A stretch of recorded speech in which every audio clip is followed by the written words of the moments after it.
Let's develop a Python program to find the area of a rectangle. The area of rectangle will require two values, that's length and breadth. So length will be stored in a variable length. Length can be a float, so float word is written followed by the input function and it will be followed by the message to be given to the user. So enter the length.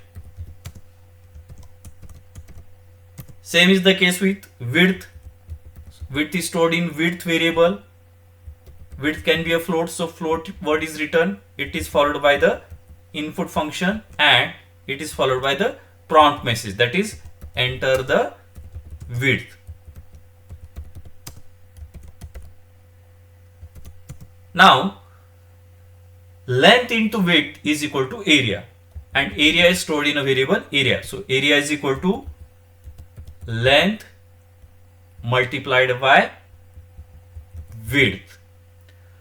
So length is multiplied by width and the answer is stored in an area. I want to display that area, so I will use the function print.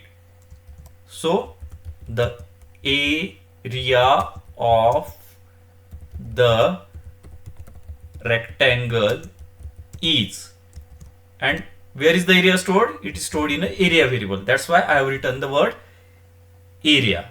Now let us save the program by pressing Ctrl S and let us run the program.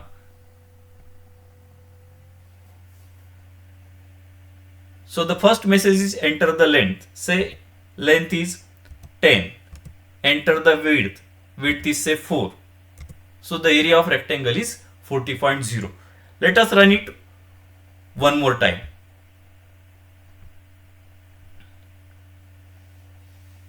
Enter the length. Say length is 4.7. Enter the width. Width is say 8.5. So the area of rectangle is 39.95.